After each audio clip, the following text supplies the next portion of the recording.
rush. I've got nothing else to do after this, so I don't mind if it's late or whatever. I'm ready to go whenever, so. Yeah, we should be good. Let me see it. Need to go in and mute the video actually, so I don't hear me twice. Hi there, it's me, a beer. Okay, cool. Yeah, it's live, but I can just see like your chat from your podcast as the webcam feed. Yeah, it should be fixing right now. Let's see. It's always funny how every like live stream just kind of starts with trying to work out if it's working or like hello. You need a whole team to like make it so it's Production. Perfectly seamless, you know. Yeah, I think we are. People How's are in the the chat. sound if anyone's in the chat? Just want to make sure we're loud and clear. Oh, we got Nicogs, Pick Scott, 3-seater. Let me get this Instagram post up real quick. Hello. You like that Boss Baby? Yeah, can reference? People... Let's see. Is my audio still on, yeah? Yeah, you're good. You just froze there for a sec, I think. Glitched out a bit then. Cool. All right, cool. Right, I'm just not going to look at my own camera feed, so this is a bit less uncomfortable. Yeah. My camera looks a little shittier than usual. Now you look fine. Let me fix it. Or reset it. There we go. Maybe it's the same. Who knows? Cool. All right. Welcome. How you doing? We're here with Jack from Album Art Archive. We're going to do a little live podcast. Hello to everyone in the chat as well. And how you doing, man? Doing good? Yeah, I'm good. Am I the first or the second person to get a second episode? Yeah, you're the second. So a lot of twos, you know, and I think my plan in terms of like the live stuff is to... You good? Yeah. You just went all go on, sorry. My plan for the most part for the live stuff is to only do live ones with people that I've already talked to before, because I'm not going to put them on audio, you know? So I want them to kind of be their own event rather than... Like, I don't want someone to miss out on one of the podcasts because it was live. So I'm only going to do, like, repeat ones, maybe. At least that's one thing. Yeah.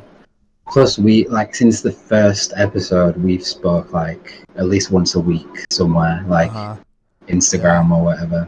Yeah, definitely probably you and a few other people out of most of the people I've met online and through the podcast we've talked the most, or, like, I would consider, like, a friend rather than just some person I talked to once or twice or whatever. Is that the first time you said that on the podcast? I say that to everyone. I'm just trying to make you feel good about yourself. Just trying to make me feel better. Yeah, I actually just told that to the guy I just recorded with, so you don't gotta worry. Just say it to everyone. Never mind. Man, it's been since we talked, since we last chatted. It's kind of been. It wasn't even that long ago, but I feel like so much has changed online and just like the stuff that we've both been doing. Like we've seen NFTs kind of come and go and come back again. We've seen, you know, you kind of develop out like your brand a little bit more and switch over to a little bit different direction and stuff like that. Yeah, you too. Like you were, I think, 700 subs when the first one went up. I think in terms of that, and now you're nearly at 2,000. Plus, you've got like, is it 8 or 9K Instagram followers now? No, I only have like 7,000 something, but honestly, still, it's like I think you had 2K before. Yeah, the reels, man. Like, it sucks. I hate the reels because all I want to do is post reels because I feel like all the other content gets terrible reach. But then it's like the reels are just, it's dumb. Like I'm not proud of them. I'm just putting them out there. Same. Yeah, it's just like the most reels I see are like how to do whatever effect, and it's just like someone doing like a Gaussian blur, and it's like 100K views straight away. Yeah, tons of followers. But I mean, you just gotta do what kind of Instagram Yeah. is going to push, because there's no point. Like, I put a ton of effort into this post this week where it was like before and after logo, like glitch effect. Okay. Took me ages to do. And it got like 500 likes. And then I did one where I literally just write in Photoshop, I don't like reels, put a displacement effect on it, and it got like 60k views in like 5 days. Yeah. The way to be a successful graphic designer these days is make videos. Yeah, for it, just make like, you got to make them short too. Like the shorter ones do so much better because people like, they miss a bit so they watch it again, or they'll just put their phone down and they've already watched yours 3 times before they pick it up, or whatever. Or something where that's it's a smart like, way to do it. It's informative, but it's a little bit hard to follow, so they have to fucking rewatch it like every day to figure out what the tutorial was or whatever. Trick them into it. Yeah. That's the best ones. Like I've got 10, like 3-4 recorded. Like that's the shit I've been doing, just because it's like kind of tried and true type of like content, it seems like, and it's annoying. But I mean, what I wanted to ask you too, like about just general and content and stuff, it seems like since we last talked, and just like, I know you're doing it a little bit before, but most of your stuff right now has been like you're leaning more into like, I guess what I would call like the educational and kind of like conversational like content, rather than like reposting and assets as much. Like you have the store, I know, but you post a lot of those carousels lately. Yeah, I mean, to be honest, I did this last summer. So summer 2020, I did a load of like this type of content, and then so many people told me, "Oh, that's like I've upped my prices now. Thanks." I was like, "Okay, well, I'm done with that, so I'll just move on now to whatever." Yeah. But then, like between then and now, I've learned loads of other stuff. So I was like, "Oh, I'm gonna do," because when I looked back, I deleted a lot of the posts because some of the stuff I was putting out was like a bit bad advice, maybe. Yeah. Controversial. So I'm sure next year I'll go and delete everything from this year and redo it all again. And yeah, I mean, I don't know, like it's hard to, it's like how you're always saying, like, I don't agree with you saying this because it's not good to like downplay yourself, but you're always like, oh, I'm an idiot, or like I don't know what I'm talking about. But it almost, like, people online these days, they almost make you feel like you have to say that, or else they're gonna be like, well, where'd you figure this out, like how'd you get this, like, and they start like, everyone's like a fact checker, and you're just like, I don't know, I'm just trying to help, I'm not trying to lie or anything. Yeah, that's it. Like, it's just because I'll post something and then there'll be like have you seen that meme? I don't know if you've watched the US Office, but there's this meme with Dwight Schrute, who's like one of the have you seen it? Yeah. Come on. The US. So Dwight is speaking to the camera and Angela is next to him. It says me tweeting about whatever, and then the next to him it says industry professional I didn't know follows me. And that's like how I feel. So like I'll post something saying, oh, this is some advice, and then someone will reply saying, oh, actually that's wrong, and I'll click their profile and it's like they've worked for ridiculous huge projects, and they clearly know loads more than me. So I always kind of throw that in there just because I don't want to kind of piss anyone off that I like look up to, basically. The way I look at it is like, sometimes when I'm trying to make videos or content that I think is someone can learn from or get advice from, especially when it's like a little bit more opinion based, like it's only something I could say because it's my experience. I think about, like everyone, it's kind of corny, but everyone, or like everyone knows something that like you don't know, so everyone has something to say and everyone has something to offer. So, but it's easy to get kind of like that imposter syndrome where you're like, should I even be like, do I even have the credentials to be telling people this? Yeah. But then like I realized the other day, I found I was going through my bookmarks, and I have loads of YouTube videos bookmarked that were uploaded ages ago with my work, and I went on one of them and it said 10 years, changed from showing the date when it was uploaded to just saying uploaded 10 years ago. And I was like, oh, okay, like I actually do know what I'm talking about because I've been doing this like forever now, and I'm still only 24, and I've been doing it for over 10 years. Yeah. There's a video of me 10 years ago using Cinema 4D. So it's like I'd been using graphic design software for already a couple of years to reach Cinema 4D by then.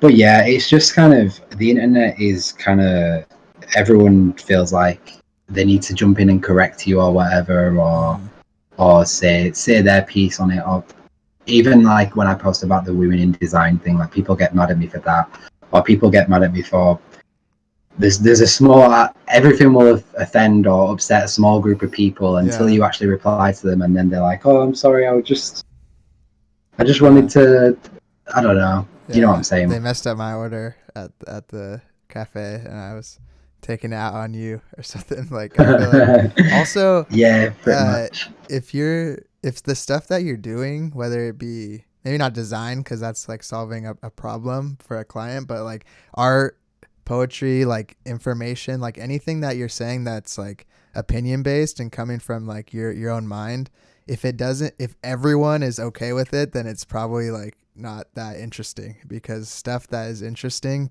it's like controversial, you know. If everyone likes it, it's probably not that cool. Like, it's probably boring. You want it to offend someone at least a little bit, even though it's not intentional. Like, if it's so safe that no one has a bad opinion about it, then it probably doesn't mean shit. It's probably just like a blanket statement, you know? Yeah, exactly. Like I was talking about the content I did last year, and I did last year I ran this like Q&A thing on my story where I wrote people have been selling $50 album covers for a year already. Why haven't you upped your prices? Or it was some kind of question like that.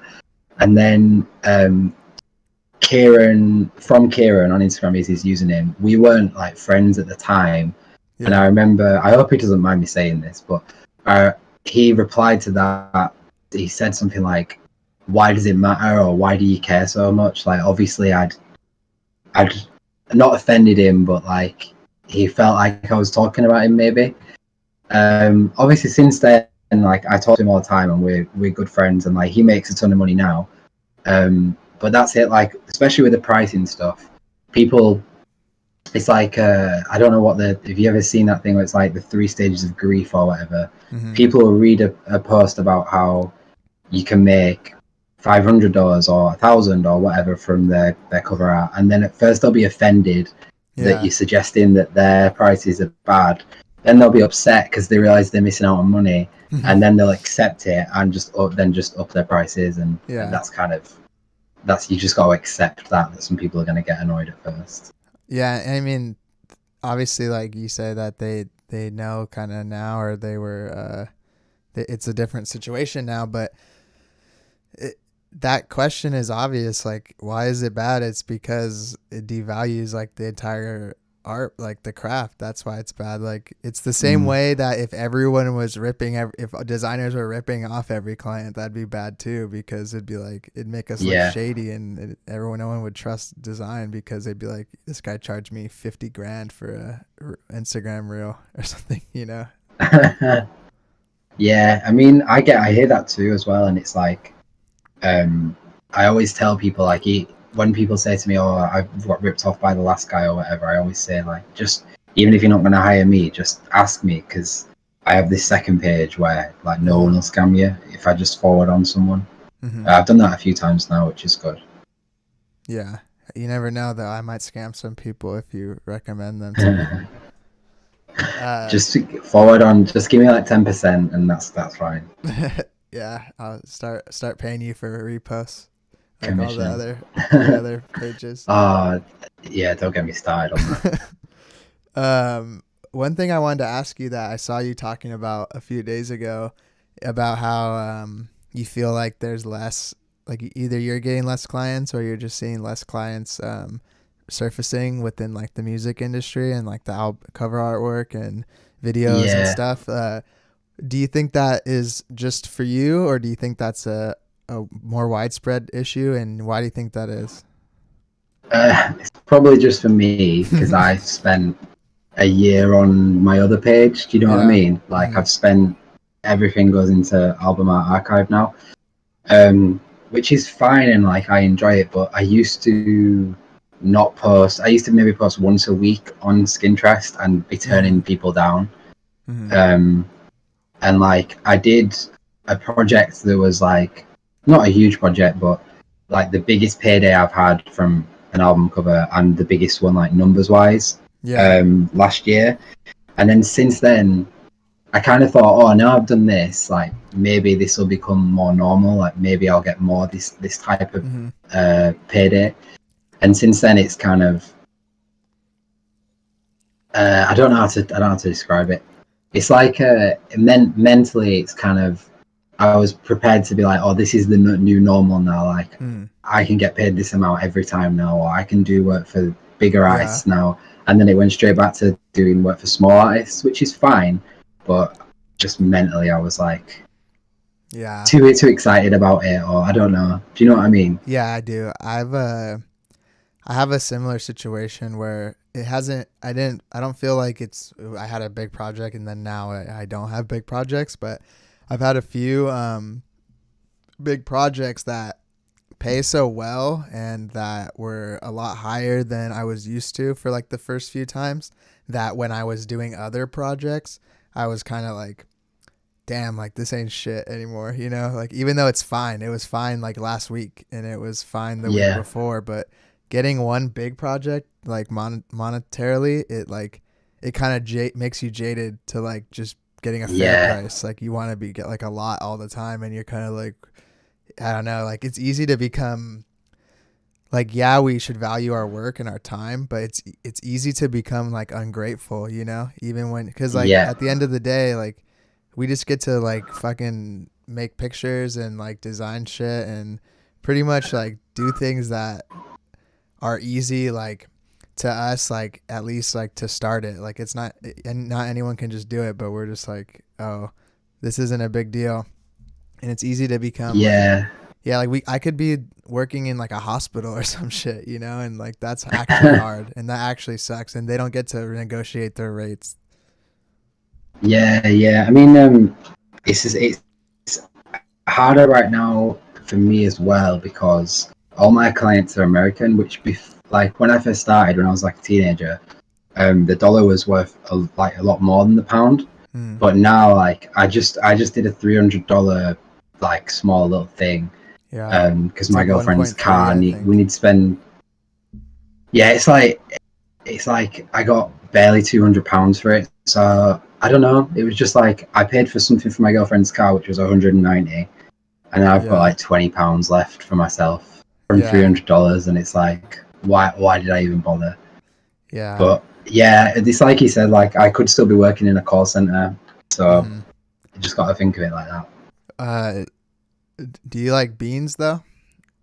Oh god, I saw that come through and I was like smirking. I like beans. I like beans. I'll probably eat beans straight after this with a potato and some cheese. What's up with the UK and the beans? Is that just like a staple dish? I remember when I was a kid, me and my dad, because it was just me and my dad when I was a kid, we had beans on toast for Christmas dinner when my dad was like super broke. That's all we had. I used to look, that was like a privilege. Love some beans and sausages as well. You get them in the tin, Heinz beans. That's just like, I don't know how I feel about that. That seems so like, that seems like a fucking soggy ass toast, if you ask me, with all that bean juice in there. I could maybe mess with it, but I'm more of like refried beans. Like I mostly eat Mexican food growing up, so it's a little bit different style. We fry them twice out here in California. I keep getting asked about beans now because I think someone put in I did like a Q&A, like, oh, what's everyone working on this month? And someone put eating my body weight in beans. And then ever since then, people keep messaging me about beans. Yeah, beans also have became like just a general like meme subject matter. You know, like there's like 20 things so that weird. You can talk about that just be like eating the beans in the movie theater and all that shit, and just like Yeah, I went through. We do like the Q&A thing in my Discord, and I went through like a huge. I think you might have been there. I read out a list of every type of bean in the world that there is on there. All of them. But it's still. I thought this will put an end to it, but like I actually get messages still about beans, which is really annoying. But Yeah. I don't know. Yeah, that's funny. Another thing that I've been wanting to talk to you about, I guess not been wanting, but been wanting since yesterday when I was kind of looking around. You were talking about like that guy like that copying stuff with like Yeah. Instagram and just like people stealing, I guess, your concepts or your layouts and things. And Yeah. what like, I guess, how does it make you feel when that happens, but then that person doesn't really matter? Do you know what I mean? Like, does it upset you less than if it was someone that was like, that got something out of it, or does it upset you the same regardless? The reason at first, like it really annoys me. Then like now I'm quite kind of used to it. So like after a while I'm just like whatever. Mm-hmm. But the reason it is so annoying is because like for me with my artwork, like I feel like I don't really have one kind of set style, or I'm not super good at 3D, or I can't draw, or I can't do typography. But one thing I am really, like, in my opinion, good at, or better than most people at, is like my ideas and like the direction. So like for that particular piece of artwork, if anyone's not seen it, you can, if you're in the chat, if you go to my account Skintrest on Instagram, it's on the story. But the piece of artwork, I spent ages trying to get it to look like, you know, the film Fantasia. Yeah. The Disney film. Yeah, I spent ages trying to get it to look like that, and it went wrong so many times. And like that one just really annoyed me, because I remember I was texting Harry Vincent before I uploaded it saying, I don't know if I want to upload this because someone's just going to steal it, and I may as well wait for someone to commission me and just replace some bits and sell it. Mm-hmm. But he was like, no, it won't happen, just upload it. So I did. But then I call the guy out, and then like he turns comments off and doesn't reply to my message, and I'm like, realistically, like I can't. I'm sat here, I have 40,000 followers, and it was my idea, and like I've got all this stuff. I make money from artwork every month. All my bills are paid. Like, why do I care? Mm-hmm. And then I just don't care. And after that, I just stopped caring. Yeah. I don't know, man. Like, it's hard for me to say. Like, I think you caring is like justifiable, and I think that would obviously upset me from the beginning, like right away. But I don't know if I'd even get to the point of talking about it, honestly, just because, like, publicly, you mean? Yeah, like I just don't like that. I don't. It's not that I'm saying you did the wrong thing, but I personally don't like. I think I did the wrong thing. With it. You know, all that's gonna happen is, you know, what, that guy's gonna feel bad, whether, or girl, whatever, and whether it was intentional or not, they're gonna either be embarrassed because they're like, oh, I know I fucked up, or they're gonna be so like in their own head that they didn't even realize that was wrong, you know, and then I'm just gonna look like. I don't know. Like, I'm just like trying to get this guy. You can say it. You're not gonna offend me. Yeah, I know. I should have just shut up about it. I deleted the story on the main page after like 10 minutes. So, because I didn't want people to be mean. But yeah, I don't know. It's just annoying because I feel like I said, my ideas are like, if anything, the reason people hire me, and it's just annoying when people steal that idea. If you want to copy me and like do a different idea, or if you want to, I don't know, take something I did, and as well, the reason it does my head in a little bit is because I already share so much stuff. You can go on my other page and find out how I price things, how I talk to people, clients, I mean, you can go on my website and download for free things I've drawn and made and stuff, or you can spend money, if not a lot of money as well, to get the files I used on that cover. So there's a lot of ways that you can rip me off and actually like just do it the right way. Do you know what I mean? But yeah, you're right. I shouldn't have shared it. Maybe that's why they think that they can do that. You Probably, ever think about that? Maybe like you just brought me on here to tell me off about this. No, I'm just saying, like, maybe you're too transparent for your own good. Like, I know that it's been like a big trend in the industry lately to like reveal everything, like don't have any secrets. Like you're no style, like is like you don't own anything, you know. Like some people are on that side of the spectrum, and then some people are like on the other side of the spectrum where they're like completely gatekeep, like I'm not even going to tell you what color this is, you know. I think that we have to live somewhere in the middle, and the reason those two extremes exist is it's like anything. Whenever there's two extreme sides, usually you have to go that far to like kind of bring it back, you know what I mean? Like even in like politics and stuff, that's how stuff usually goes. Yeah, it's usually the right thing to do, like you said, is usually kind of in the middle. But I don't know. I think I shouldn't have shared it. 'Cause it's probably just some like teenage kid. I don't know. Doesn't it feel better though? Now. I feel like it feels probably. I think to agree with you, I think I would definitely publicly talk about it if I felt I was punching up. You know what I mean? Like if fucking. Whereas I've done it to someone who got like 5 likes. No. And I'm not even saying like it's not. There's probably at least half the people would have done the same thing, and what I'm saying isn't like the right way or anything. But I think I'd be offended if it like way more offended if it was someone that like made money off of it or like was like stealing my idea for a client, because then you feel like I don't know. I think that's just the nature of Instagram too. Like I'm just trying to kind of be devil's advocate and like try to figure out what that person was thinking. And I think the problem with Instagram is everything's so open and transparent that it almost feels like if you post it, it doesn't need to be safe, you know, like anyone can do whatever they want with it. 100%. You're right. Yeah. It's like the people that say, why would I buy an NFT? I can just save it or whatever. But I don't know.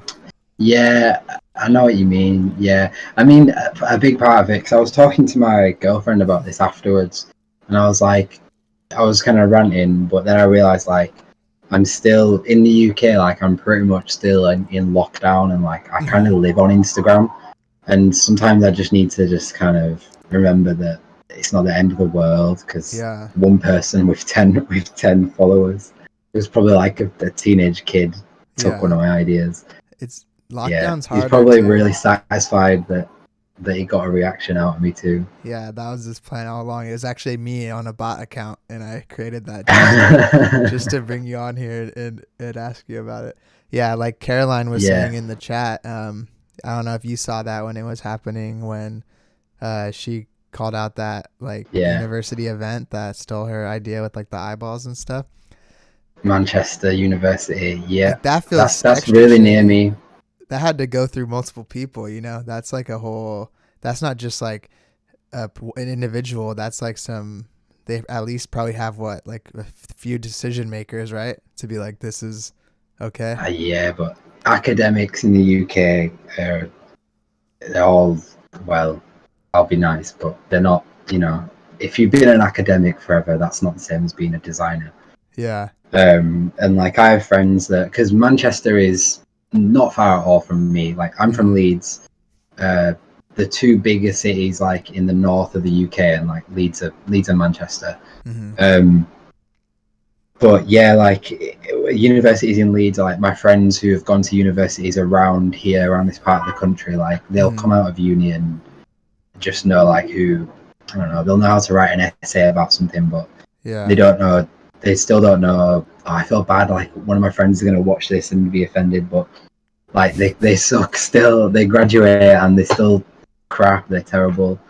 And even like when I went to, you go to college before university here. It's called sixth form sometimes. when I went there, like my design teacher was like she did these like she used to sew her artwork into things, and like she had no idea about Photoshop or Adobe or Illustrator or anything. Yeah. Whereas like I feel like in Germany where Caroline is, or obviously in LA where you are, there's probably more like talent in the university among the staff, if that makes sense. Yeah, you might think that, but where I went to school, they weren't sewing, but they definitely weren't like teaching me shit about Photoshop. I think like with Caroline, that's a good point, because from my like American perspective, when I look at like Europe and Germany and like those Western Europe, to me they're like peak design. Like they've been doing good design forever with like furniture and buildings, and like it's very ingrained into society there. Like it's in their like history. Yeah, we haven't had good design here until like even like if you look at like some of our older shit, like it was all just about selling stuff. Like that's where all our design came from, was from capitalism, you know? Yeah, I mean, you could say there's still no good design in America, really. Yeah. No, I know what you mean. Yeah. There's just not a lot especially in Manchester. Like, I don't know I can't remember which one it was, but like, can I swear? Are we allowed to swear? Can you? Whatever, man. Yeah. Manchester is mostly a shithole. Like, it's mostly just the city centre's nice. Yeah. But I don't really know that it's like a super prestigious school, or like they probably. And what I'm saying is like they probably just don't have a lot of resources, or they don't have a lot of funding, or so you can't you can blame them for copying someone, but like if they don't have the funding and stuff, which is probably what it is. Yeah. I mean, I think that that's a big thing. It's like money, you know. Money is a big part of like really all things that like if you want your school to have if you look at the schools in the US that have like insane athletic programs, like the big NCAA teams, like football and stuff, those schools aren't just inherently good schools. They're good because they have so much money from the sports, and they can buy all the nice shit and all the nice professors, you know. And like what you're saying too in the chat, Pleasure, I agree. I was just saying that that's just how I feel, but I think it's justifiable to call someone out for copying you for sure. I'm just lazy and don't like confrontation, I think, because I'm scared of fucking arguing with people sometimes. Yeah, I know what you mean. Usually, I don't know.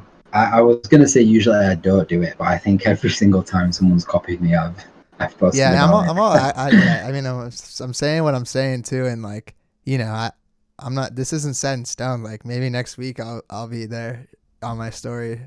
Like I don't know. The good thing about, I feel like the pro and con of like me not feeling like I have a established style is that no one copies me, or if they do, I don't even know, because I'm just like that could be I don't know. That could be anything. Like I feel like my style, for better or for worse, is like pretty like adaptable to like I like being able to fit a lot of holes for clients and stuff, and not be stuck in this one thing that people only want to come for. But the con to that is I feel like I'm not like known for something, you know. I'm just known for designing, not rather than like someone like Duran or like Elliot, right, that have a set style. Yeah, I mean, I don't want to just make the entire episode about this, but that was another reason like it kind of annoyed me, is because I'm not like, I spend so long on like I'll make a new asset pack and I have to kind of learn this new style that I'm going to try and push in this pack. And for that one that got stolen, I made the entire asset pack and then made that.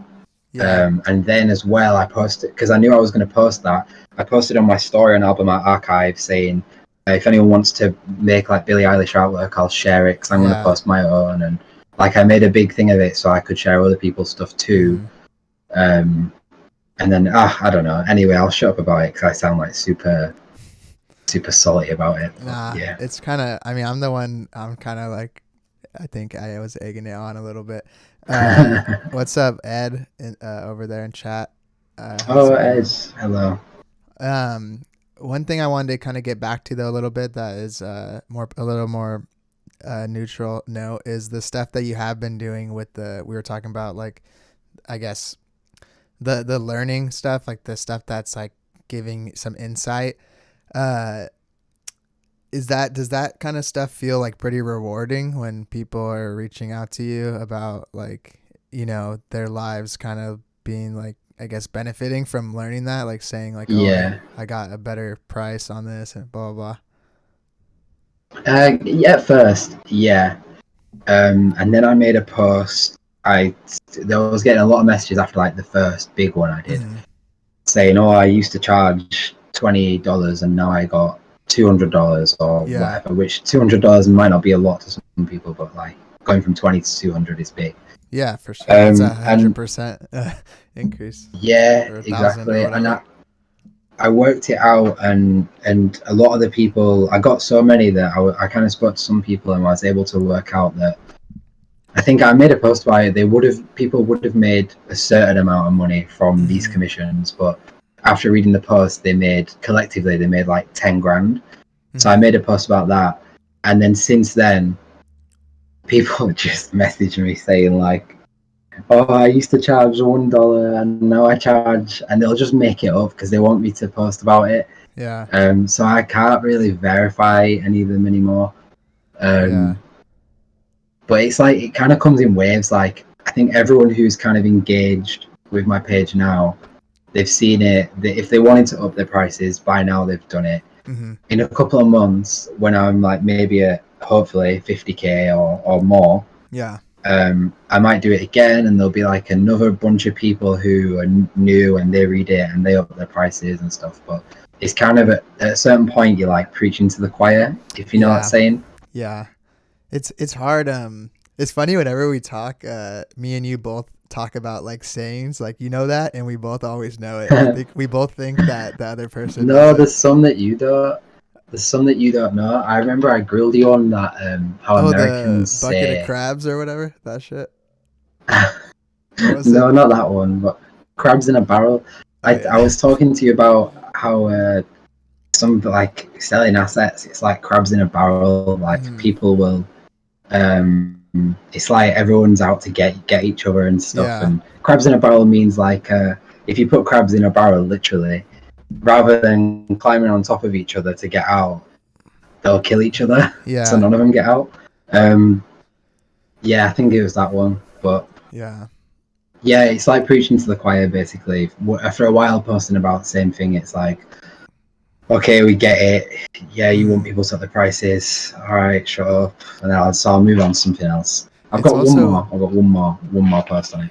It's weird to it's also weird when you're talking about something all the time, or even if it's not all the time and it feels like that to you, it's hard to remember that every person hasn't seen you talk about that every time you've talked about it. You know what I mean? So like you're still hitting new people each time, but since there are like the X amount of people that do see it every time, then you only hear that because they're like, all right, like we heard you, but it's hard to, you have to kind of think like, well, these people haven't heard it. You know, there's still thousands and whatever, hundreds, thousands of people that can be reached. Yeah, I think if I made reels about it, there's probably like it'd reached loads of other new people, but they're so hard to make about a specific thing.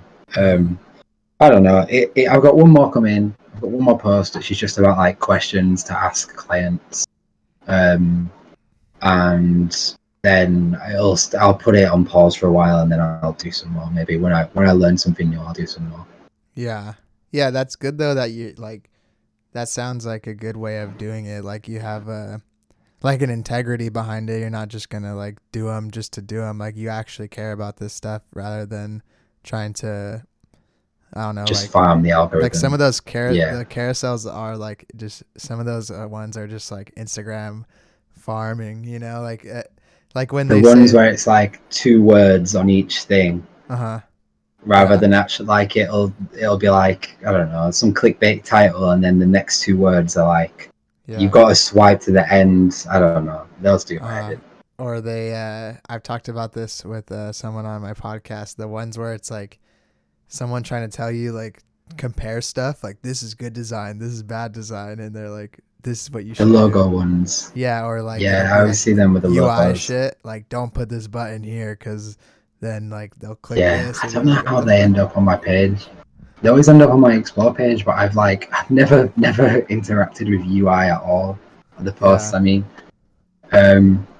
Yeah, there was one person in my Discord who said like, "Oh, I don't trust any information in carousels anymore," because they said they read one that was like top ten like mistakes that logo designers make, and then they swiped and it just went straight into what's happening in Palestine and what you need to do about it. So they were like trying to bait people in. So yeah, some of them are a bit bad. You see them ones where it's like about something really like basically like horrific, some horrible thing that's going on, and it'll have like the cute little illustrations on, and that's why I do the ones that are about pricing are in black and white. Yeah. Just because like there's no don't come to it just to look at the pretty background, or just come and read it if you want to read it, and that's it. Yeah. What's up, Charlie? I agree. Like, it's like this country's getting like bombed, and it's just like some of those like shitty like corporate illustrations or something, you know, with like the weird like what do you call it? Like the proportions are all weird, like their legs are all big, and it's like, this is what you can do, and like the intent behind it is good. Yeah. Like, I know that they're not like trying to be malicious, or at least I hope not, but it feels like regardless of how it looks, it's bad design, because that that like style is not, it's like they branded it wrong, basically, you know, like it doesn't make any they sense. Branded it like they were trying to sell you one of those I don't know if you have it in America, the Graze boxes where they'll send you like a bag of nuts every week. Oh yeah, like, and it's got all the like the corrugated cardboard background and like the cute hand-drawn logo. Yeah, or like a wedding. People sell like the wedding flyers, and they brand them the same as that, and except on Instagram they're about like a genocide, which is just, it's crazy. And then it's like, yeah, I don't know. I feel like that stuff's gotten so like, it's just everywhere too, because like people are trying to help, so everyone just posts those on their story. Like all my friends that don't even like interact. You good? You cut out for a second. Oh yeah, you're frozen on my end, but yeah, I don't know. Hopefully I don't look stupid. I just think it's weird, like people post that stuff, and it's like, I don't know. I understand they're trying to help, but as a designer, it's like kind of frustrating a little bit. But yeah, I mean, I don't. Again, this isn't something I want to like go into super detail, but because I'm again on this, I actually am an idiot. But when I do the women in design thing, which I'm gonna not do for a while as well, some people were very nice, just to point out. Like one or two people sent me a very polite message saying this, but a lot of people were like, "You're so transphobic for saying women in design. You need to say this other term or whatever."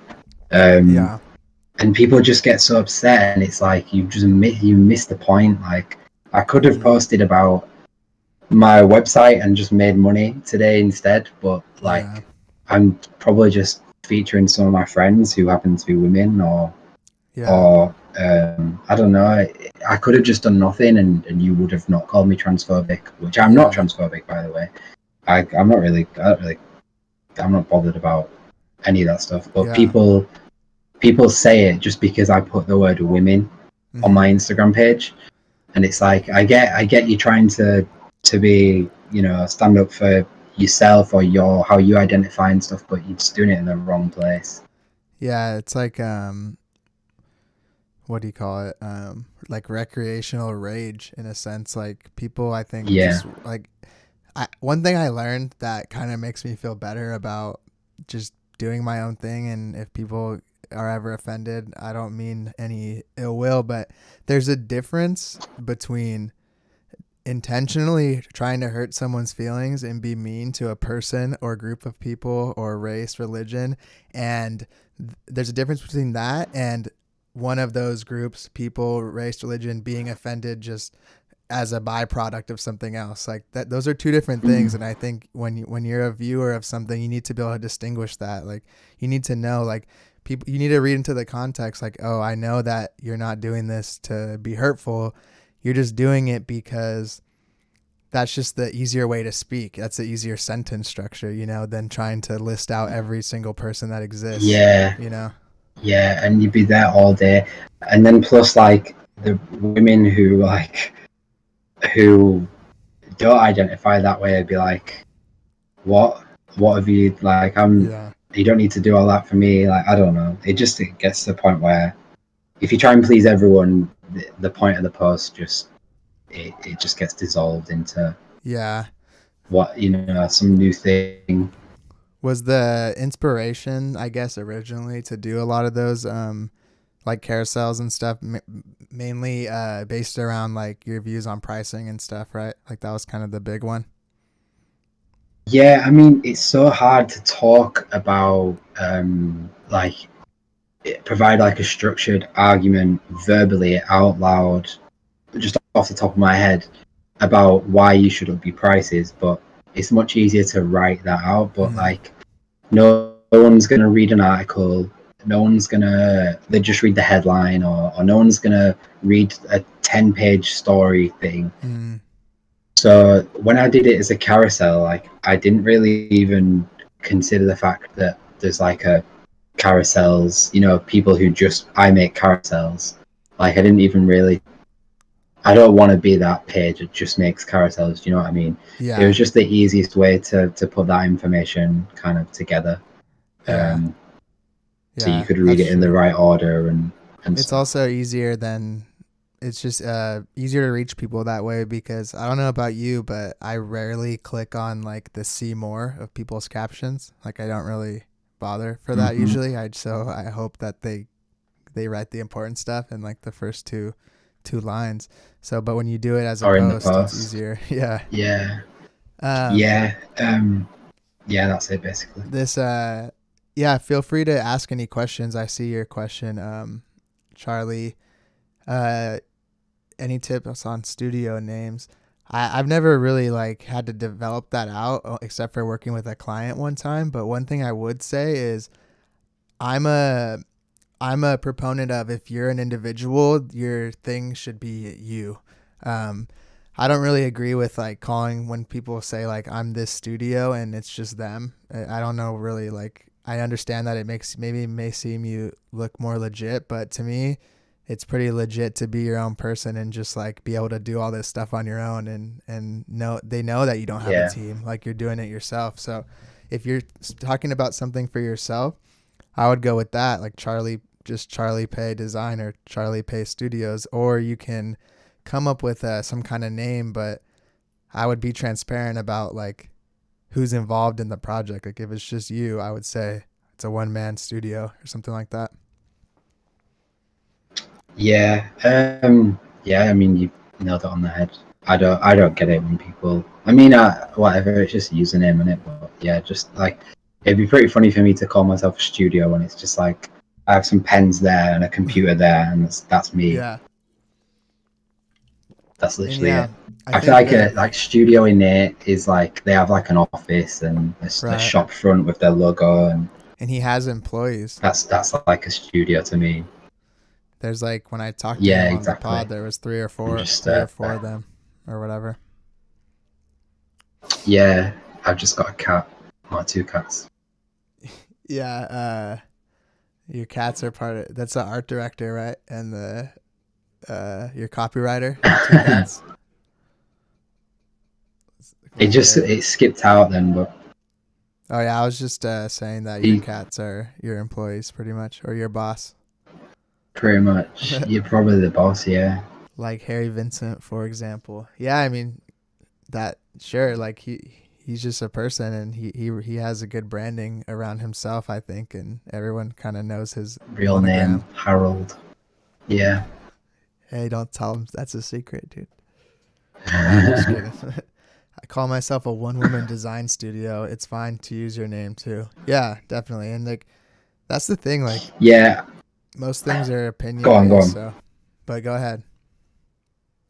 I was just gonna say, like, if you want to be like a freelancer forever, then yeah, just make up a name. But if you want to get a job somewhere and everything is just done under your name, when you go to apply for a job and they look up your name or whatever, that's a good point. Obviously, I don't really want a 9 to 5, so I'm not gonna start putting my name under everything. But if you did, and you just want to get some experience doing freelance or have an Instagram page that looks nice with your name on it and stuff, like, it can kind of be part of your CV in a way. Yeah, definitely.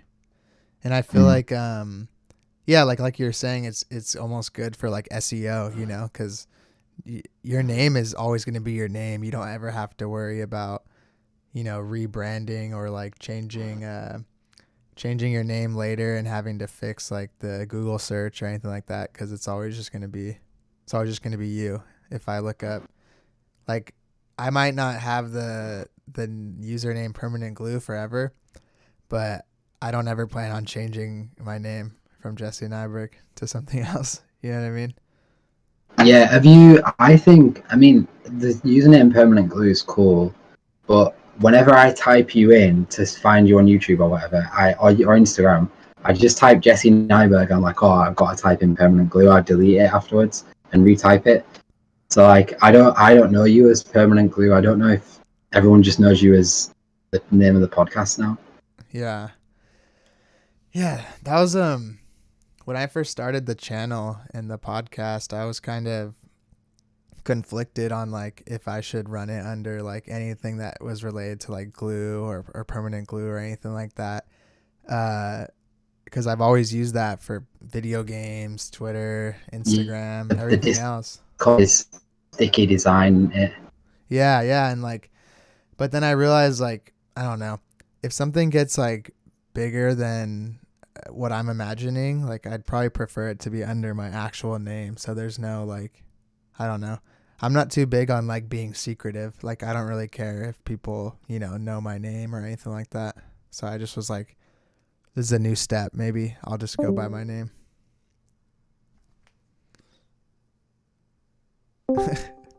You good? We lost Jack there for a second. Can you hear me all right? But yeah, I don't know. I think either way, it's kind of like just an opinion, really, if you want it or you don't. It's hard to be perfect when we're living in the dark ages of the internet. Yeah, 100%. Hold on, let me see what's going on here with Jack real quick. Oh, he said 1 sec. I think he's resetting. Sorry about that, y'all.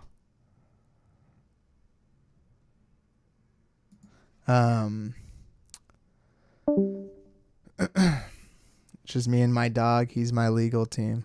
Yeah, that's good. Am I back? Yeah, you're good. I don't have you see your camera yet, though. Cool. Yeah, I'm an upper 6th college student, so a 9 to 5 is probably my priority in a few years. I don't know what's upper 6, but yeah, probably like, I don't know. I did that right away when I first graduated, but then I slowly switched to freelancing after like a few years. Does this get cut out of Spotify? Yeah, the live podcast I'm not going to be putting on Spotify or Apple Podcasts. They're going to just kind of be a video based only thing, because I feel like with the sound only, there's like kind of a disconnect, especially if like we're talking to chat and stuff. It feels kind of like weird in that way.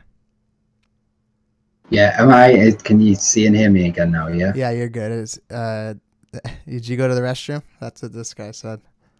Jesus said restroom break.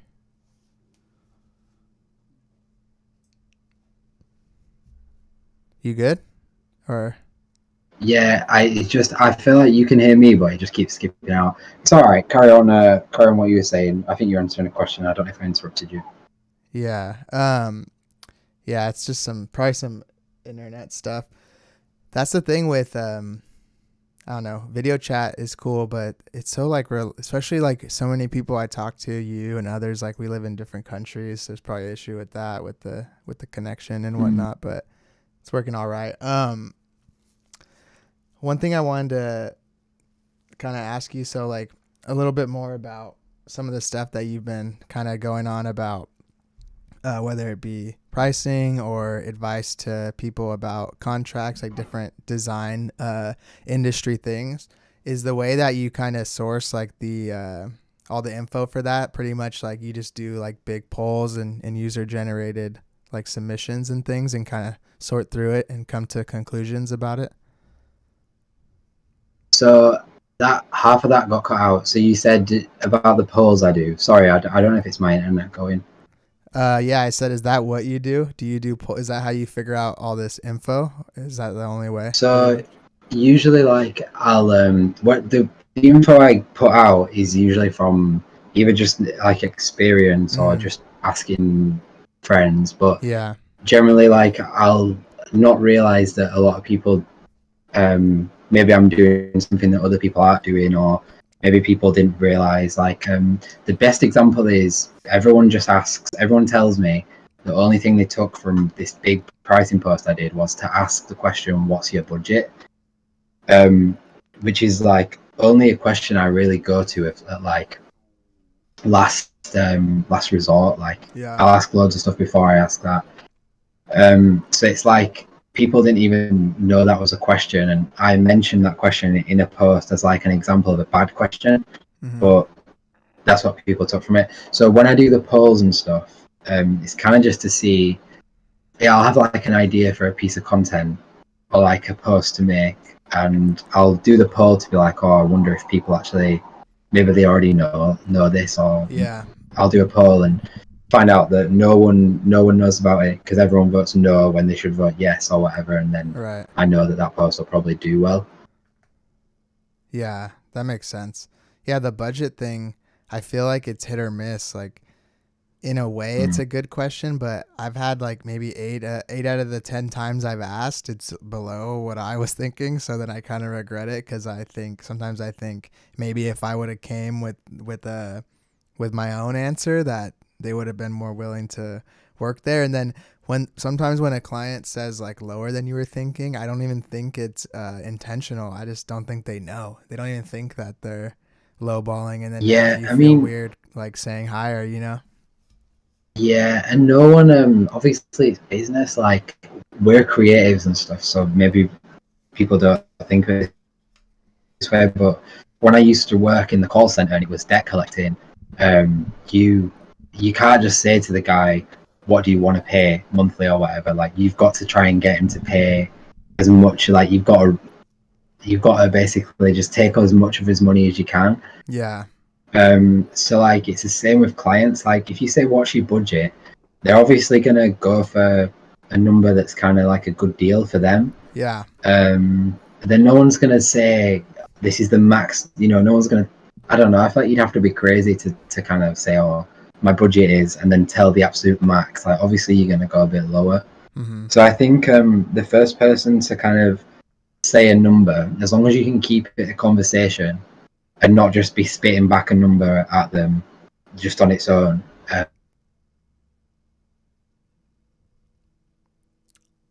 On that number. I don't know. Yeah, I think if you let them say the number first, then you maybe shooting yourself in the foot a little bit.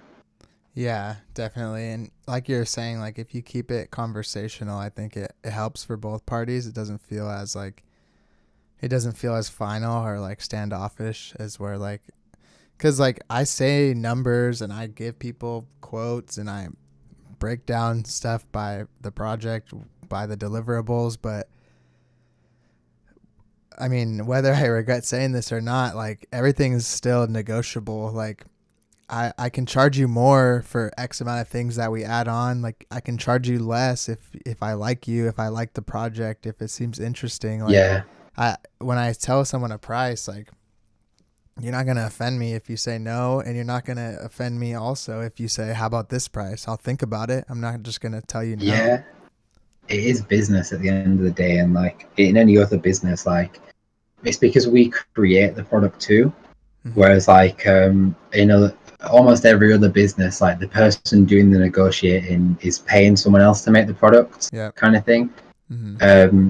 But yeah, like I'm reaching out to more artists, musicians, and labels in the UK right now because of how bad the exchange rate is. Because I just need some work in my own currency. Yeah. And like people are saying, oh, can you give me like a quote, or can you tell me how much? And it's really hard to say, well, I've reached out to you, like you seem like Yeah. someone I would want to work for, so I'll probably just take whatever fair number you'll give me, just more out of kind of creating the relationship is more valuable than the pay for the first one. But it's hard to kind of communicate that.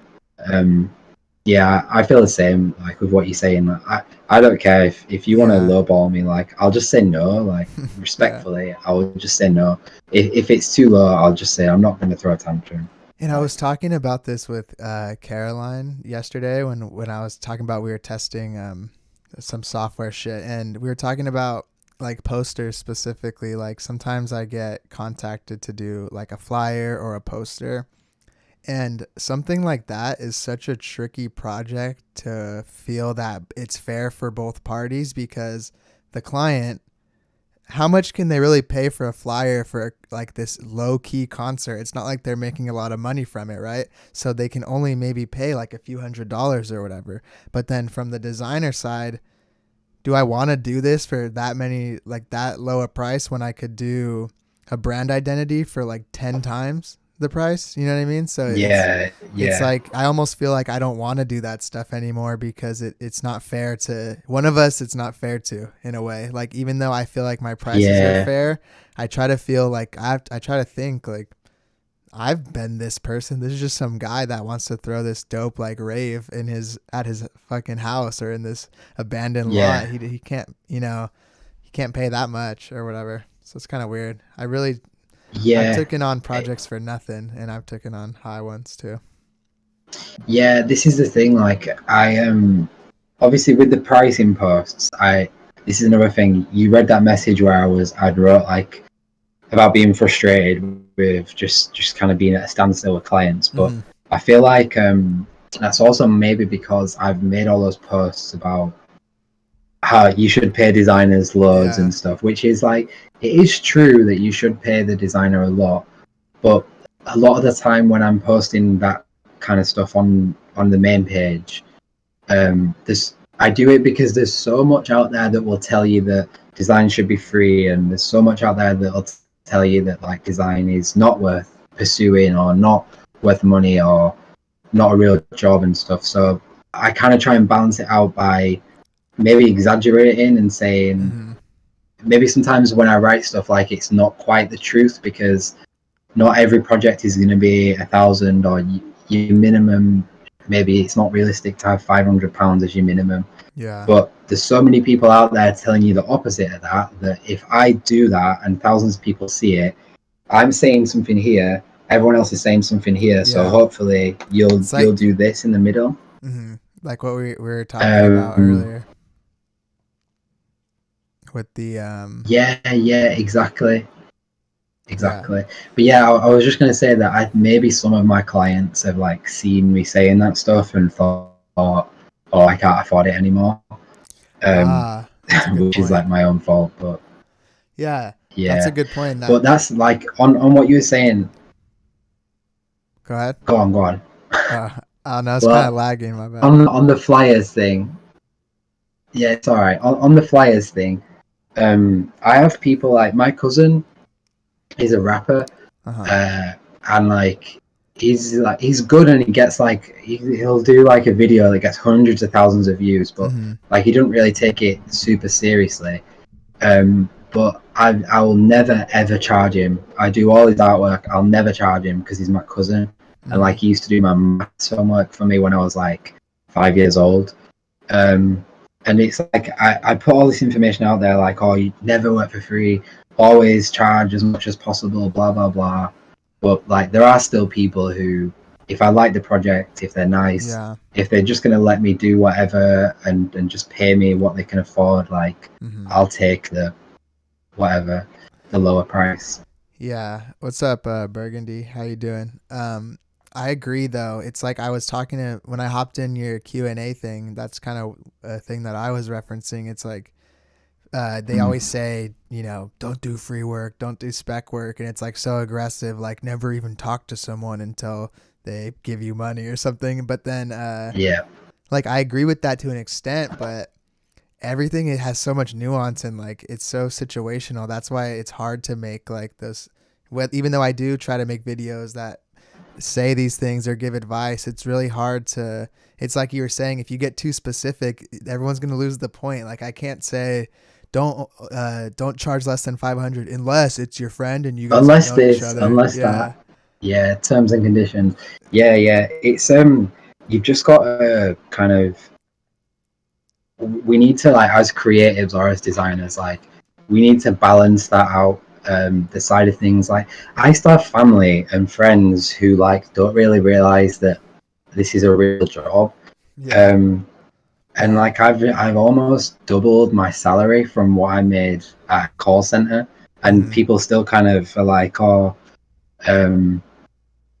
like asking me if I'm applying for jobs and stuff. So like we need to balance it out so that like you're not always going to make the big money here, but also this down here isn't true. It's kind of in the middle. It's kind you of get like, what I'm saying. I feel the same way with the way people talk to me about it. Like ever since I've been freelance, like it's just two extremes. I have some of my people I know from back home like, oh man, like you made it or something, like you're set like for life or whatever. And then I have other people like family and whoever, and they're like, every time I see them, they're like, yeah, so how's that freelance thing going? Like, is it hard to have less money than before? And I was like, why did I have less money? I never said that to you. It's not true. And it's just weird. People look the way people are so ingrained into this like 9-to-5 grind culture that they can't even fathom. Like it's either you're a famous person or you're broke, you know, there's no like reasonable freelance. I mean, he's like 70 something, but my grandma, she's always like coming out with these hilarious, like, they don't upset me because obviously she's old as fuck, but like she'll be like, oh, I'm so sorry, you've business has failed. Are you gonna look for jobs? And I'm like, I'm fine, like I'm doing good, don't worry. Or I don't know. She'll say, oh, I'm so sorry you're so disappointed. I'll complain about one little thing. She's like, oh, I'm so sorry you're so disappointed with your failed freelance career. Or she'll come out with these like stupid. And then on the other side of things, like I have my other grandma who like watched the Dread Labs podcast and like sent me this super long text message afterwards. And like I have some friends, I did the posters. I can't show you it because there's one there, but I'm not getting up. And I was going through the orders, and there's like there's a guy who I was friends with from like 3 years old to like 10 years old, and then we kind of stopped talking. And he bought a poster, and I was like, that's cool. That's mad. And he messaged me, and that's the same thing. He thinks like I've made it and stuff. Or people from like school think I've made it, where it's like, it's in between again. It's the middle. Right. I've not failed, but I've definitely not made it. Yeah. What's up, Luden? How you doing, man? I feel the same way about like there's a few people on my Patreon that are my friends, or they're my friends, and it's like they don't give a fuck about design, you know, like they're just like being the homie and like supporting what I'm doing, and it feels the same way. Like it's cool when you get support from people, like, and you know it's like 100% because you know they don't have any, like they're not getting anything out of it, so you know it's like just all love, you know. Like my friend who bought the poster, like obviously the posters are for night vision, right, and there's the asset pack, so I thought, oh, it'll be cool to maybe sell them together or whatever. But I know he's never going to buy an asset pack. He don't even know what they are. He doesn't even know. Yeah. He have no idea how it was made and stuff, and he won't have any other posters in his house. Yeah, it's like a more like organic. I don't know. It's like a nicer support. Yeah. It's like it's what's the word, like it's like an unconditional support that has nothing to do with like he doesn't care, he's not getting the color It's just chrome, a gesture. you know? Yeah. He's just like, this is my Yeah. boy. What's up? Yeah. Mr. Fielder. I'm not failed, but I've definitely not made it. Yeah, that's I think where a lot of people are at. What's up, Louis? Hope you're doing good. My internet knocked out. What are we talking about? Oh, what's up? Is it Munish? I always don't know how to say that name. Munish. Yeah, Munish. Yeah. Big money, Munish. What one thing I wanted to ask you about a little bit is you were talking about selling like, your assets and things, and I know you kind of have multiple pursuits now with the page, like the stuff we were talking about. You have your actual design work. You have the what's it called? Like, so you used to do the resharing and stuff. But do you think that, like, in terms, because I've seen you talk about assets before, and like some do good, some do not as good, and like it's all variable. Do you still feel like is that still a direction you think is like that you want to go in, or do you think that selling assets eventually, do you think it's going to die out ever, or how do you feel about it in the long run? I mean, I think that I got into it at like a really, really good time. Yeah, so like, there's people who maybe they're not liking my posts, or they're not interacting with the page, but like they work on design stuff every day, and in the folder they see my name in there and stuff like that. Sorry if you can hear that, by the way. I don't know. It's hard for me to say, because it's like you pointed out to me once when I was giving some advice or whatever. You were like, yeah, but you forget that you have this big audience, so it's easy for you to say that. Yeah. So I don't know. Maybe assets like will be less. It'd be like more diluted, and more people will be doing it. But I think that's a good thing. Yeah. What I really, really, really don't want to happen, I think it probably will be Adobe. I just don't want everyone to go, if Adobe open some functionality, which I think they will, where you can sell through them and they take a cut. Yeah. Or let's say, because I know Facebook and Apple have this ongoing lawsuit right now with the App Store and collecting data and stuff. So if Facebook made their own app store and you could host digital downloads on your Instagram page, that would obviously kill my website. It would kill like people's because what's the point when you can just sell through there? I think it's more likely to go in that direction. But then there's obviously new things like augmented reality. I think in like 10 years it's going to be huge. AR, like obviously it's just filters and things now, but the moment they put that in some glasses or whatever, or you can see there's in Japan right now there's this billboard with a cat, and it kind of comes out of the billboard. It's like an optical illusion. That's cool. And if you can get into that and kind of sell templates, or I don't know, there's as you know now, it will die, like the 2D texture type thing. But I think 3D and wherever design goes, I'm just rambling now, but wherever design goes, like there's obviously going to be files and assets and things that can go into it.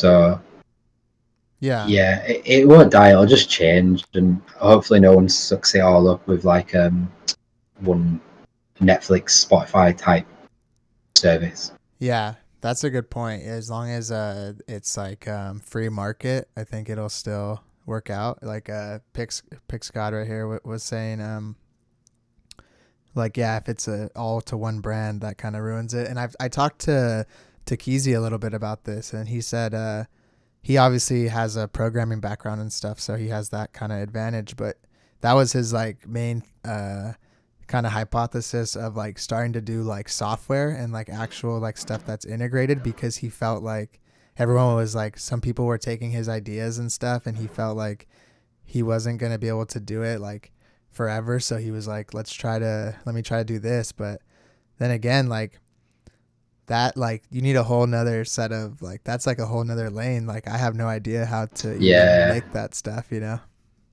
Yeah, it's funny because I obviously like really respect him for doing that. Like he really leveled it up so no one can just copy him. But after I watched that episode, I'm never gonna do it, but I looked it up. Like I wonder how hard it is to actually make one.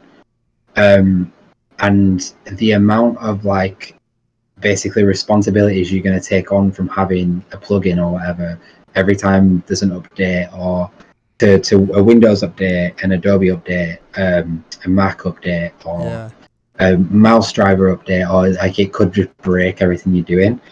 So I was like, yeah, I'm never, even if I knew how to do that, that's so much work. And but I mean, the original question you asked me was like, am I going to want to go in that direction? Which, if I'm not getting commissions, I can still pay my bills that way. Yeah. So I kind of have to. But if I could just make money from commissions, I would much prefer that, to be honest. Like working with clients, you mean, strictly? Just music, like music industry, album covers, like just because I love doing it. And if you look at someone like Safe Haven, or like Mona Thomas, or Dan Barkle, or Obi and Japari, they're like, even though numbers wise, like my posts might do better, or I might have more followers or whatever, there's like a different type of respect that you respect like Obi and Japari, because everything they do is so good, and like it's for these cool clients. I don't know, I would just prefer to be known for that more. But it's all, at the end of the day, it's like, it doesn't matter. If my bills are paid and there's food in the fridge, like I can't complain. Yeah, that's the thing about the internet, is it's so deceptive. Like, you know, there's people on Instagram that have hundreds of thousands of followers, and they have this specific design style that they post in every day. And it's like, at the end of the day though, like it doesn't matter. Like that stuff doesn't matter. And like, I know it's always people that have big pages that are saying like, this doesn't matter. But like, I think they know, because they've gotten to that point and they realize like there's no clients from that, you know? And like, you mentioned like Dan and, Mona and stuff, like they're like respected designers in an industry of people that are actually making decisions and actually bring on people and have the power to hire people. It's like 10 followers of people that run their own brands that want to hire you are so much more important than 5,000 aspiring people that want to like design like you or whatever. Like, I just going back to like what I said to you earlier about like how I realized I've been doing this for like 10 years now, and it's like, I don't know, I just wish I was more known just for my work being good than having like a popular page, if that makes sense. Yeah. But like, it's like I said, like it's all vanity. It's all just different ways to make, it's like stroke your own ego. Like talking about this kind of stuff, it's like, who cares? Yeah. If you ask those people, like if you ask Dan or all those other people, like they'd be like, they won't care. Do you know what I mean? Yeah. I talked to Dan when we recorded the podcast. Yeah, I'm excited for that one. That's a reveal right here for anyone watching, but super cool. Talked a lot about his, like, I was actually surprised at how much he told me, like, I guess how much he like failed, you know. That's one thing we talk about a lot, like, in how much he he said he was bad at uni, you know, like he was in the low grades and stuff. So that was kind of like that was inspirational or whatever, because he's obviously like very talented and a good designer.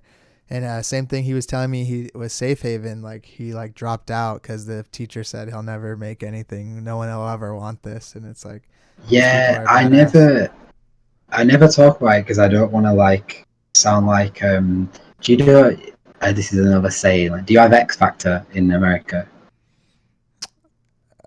Is that like No, I'm American Idol guessing. or America's Got Talent, like that shit? Yeah. So there's this saying over here where it's like an X Factor sob story. So Mm-hmm. like you know on X Factor, so you know someone's gonna get through when before their audition they'll play like a video about how their nan died of cancer or Oh they yeah, were in a yeah. car crash or whatever. So I never like I try and shut up about it because I don't want to be like, oh look at me, feel sorry for me, like for my past mistake. I don't know where I failed in the past, but like I got like I think I was bang 1 mark less on my graphic design qualification. I would have got a D, which is a fail in Uh-huh. the UK. And then like I went to university. I just like spent 2 years just like getting drunk literally every single day, Uh-huh. wasting all my money. I was in debt. Like my girlfriend used to come over, she used to get one bus, a train, and another bus. Like spend like 3 hours traveling to come and see me every week. She used to come and buy my food, shopping for me, um, make me do my work, like make me go to lectures, force me to do things, then go home, work a job, do her university course, and everything like that. While I was just like literally just getting drunk with my friends. Yeah. And then I dropped out, and then like I was so miserable at this job I just left last year, and I finally like actually was able to quit, and it's like such a big like I never thought I'd be able to do it. Yeah. And yeah, like I don't know, I try not to kind of get out the X Factor sob story because like I don't want people to feel sorry Yeah. for me or like it's not, I'm not, I don't know, I just don't want that to be like a story that I constantly talk about. But you hear it a lot, like there's so many dropouts. Kieran, who I just spoke about earlier, he dropped out of university, said the same things that I just said about it, and now he's doing the artwork for like the Kid Leroy. Ian There's Dior loads. and stuff. Yeah, I I can't saw remember all his of them, stuff but over here on downtown. yeah, and I think I don't know if he's still watching, but Three Seater Jacob, he was in at the start, and Yeah. he was telling me about how like he was like grinding this shitty job, like folding clothes, like a Oh yeah, retail yeah. job I for remember that. ages. Yeah, before he could quit. Yeah, I think like everyone has their own kind of X Factor sub story, Well, welcome if to you know the what I X mean. Factor. You're going to the next round, Jack. I'm happy to announce that. Yeah, I need I hear another you story though. now for next week. If I talked about like I don't know some story, like I feel like I would feel the same way. Like like all Yeah, these things happen to me, like my like for whatever. me. But yeah, like it's almost cool when you know that about someone, and like you guys have this mutual respect for each other, but it's almost like a unsaid thing, but in your head you're like they fucking went hard, like they came up from Yeah, the mud as they say, and it's like it's cool because uh yeah, like it's also inspiring, like when there's people that I look up to, and when I even hear something as simple as like I wasn't doing this till this many years ago, and I'm this age, and I do the math like, okay, that means that I can still do that in 3 years or whatever, because it took them till this time. And then you have the other side of yeah, things where there's some fucking kids out there I see like 16, and I'm like, they're fucking better designer than me, so I don't know how, like there's both sides of the yeah. coin. Yeah, I don't know. I like that though when you see. I think Money, she's 17, Yeah, or 16, maybe 17. I don't know. yeah, that's But dope. he's doing like this cool 3D typography, like Chrome text stuff. Yeah, he does all sorts of like really cool stuff that I couldn't even work out really fully how to do now. Yeah, I think like especially with the internet, everyone kind of assumes, they make a lot of assumptions. Like you're almost better telling people like, look, this is where I came from, Mm-hmm. because otherwise people will just assume that maybe you had everything given to you. Yeah, Oh, 19. he's 19. He just put in the chat, so I He's a was a grown couple up. of years off. But yeah, even so, he's from. I hope he doesn't mind me saying, but he's from India. So like for him to be making the amount that I know he's making and that he's told me he's making, is like, in my opinion, a bigger accomplishment than like someone like me or someone from London, or someone who's gone to like a prestigious university and stuff making money, because it's not probably not the same path, or not as easy, or not the same opportunities in India as there is in Europe. Yeah, that's like with Ed, where he lives in like Lithuania or South America or whatever it was, and like different stuff like that. Like like now that I'm freelance, being in LA is a disadvantage rather than an advantage, in my opinion, because when I was working in the industry on a salary job, the pay was rated to the cost of living in the area, so it's fucking $2,200 to rent my apartment, but I was making enough from the salary job. And then but then if I was living in like Montana or some shit, like a lot cheaper state, my clients could still be here. I don't even, like, most of them I met through non IRL events anyway. You know what I mean?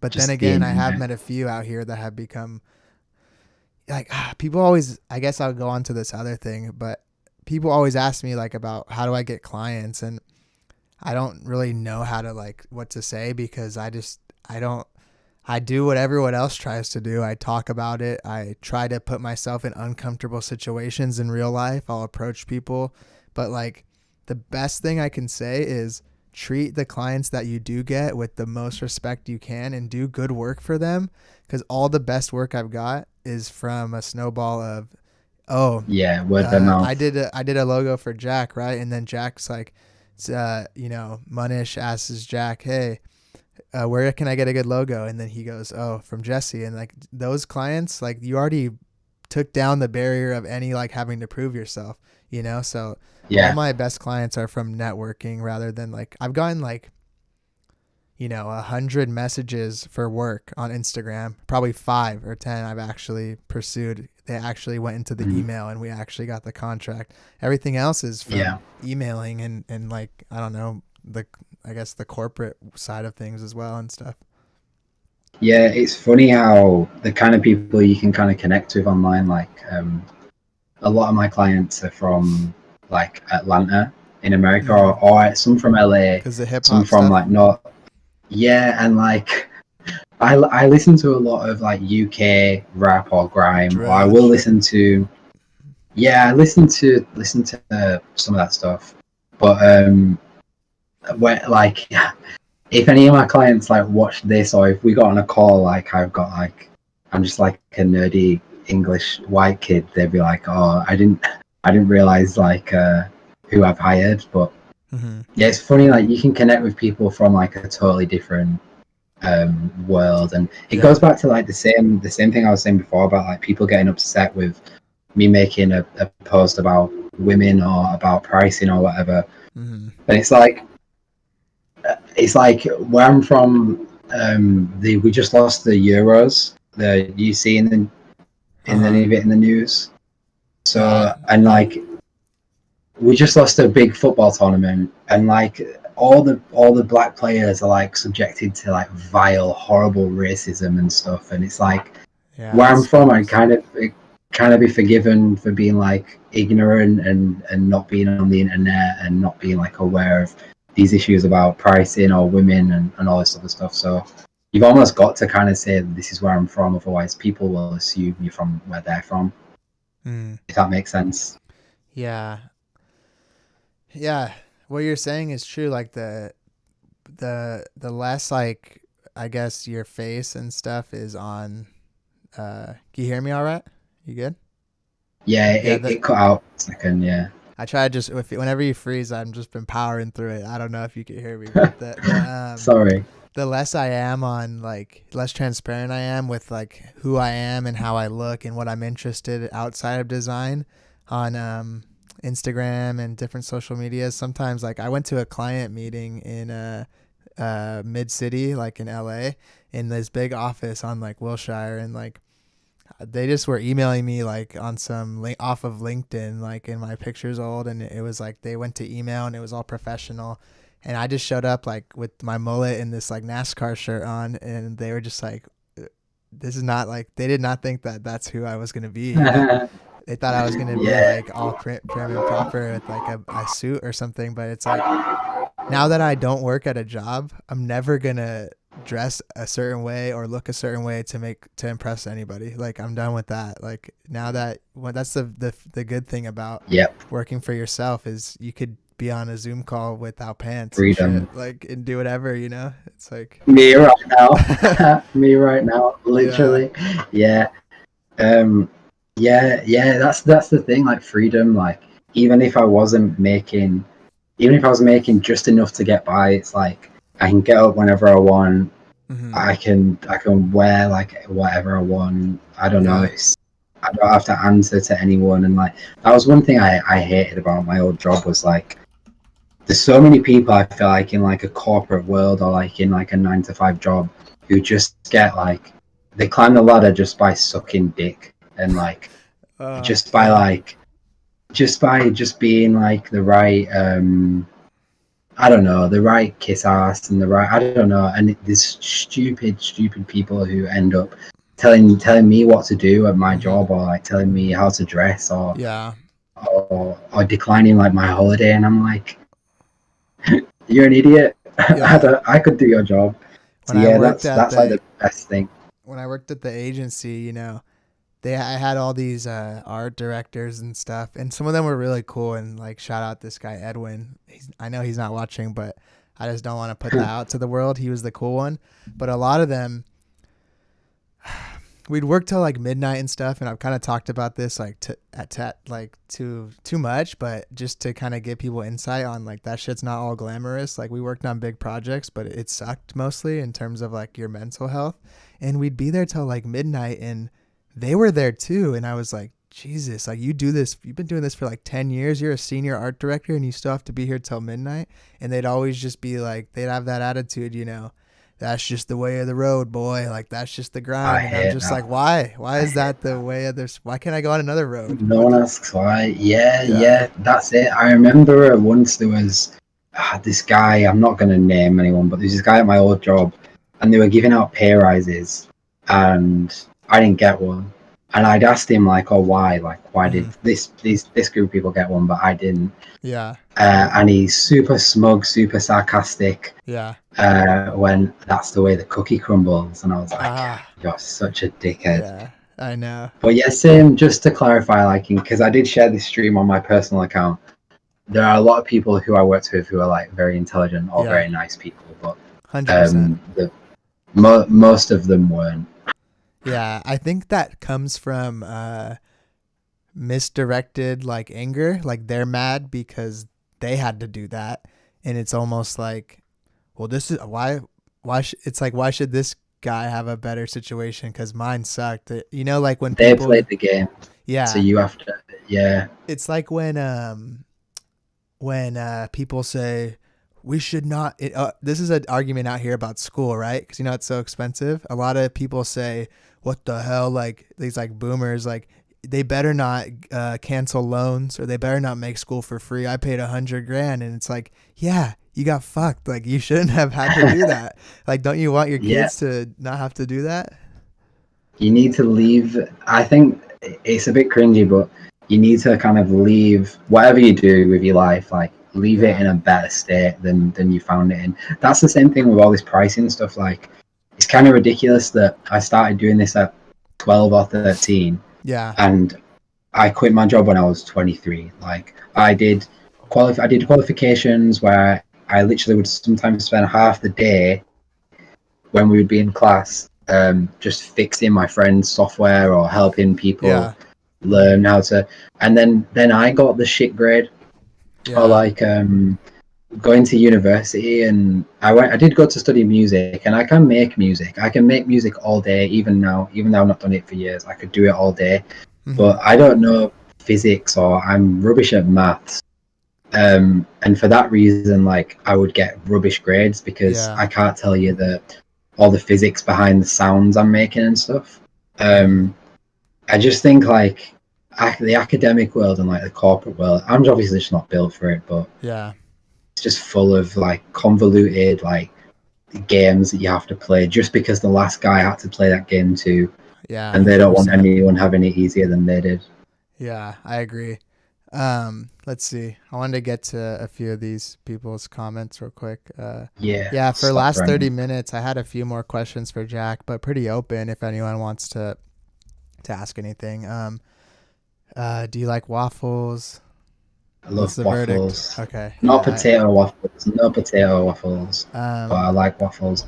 Munish said, oh shit. Oh, I almost closed it. I appreciate the point you made about being kind to your clients, but where do you draw the line and say, no, this person's disrespectful? I see content about this and I'm afraid I might be allowing myself to be pushed around too much.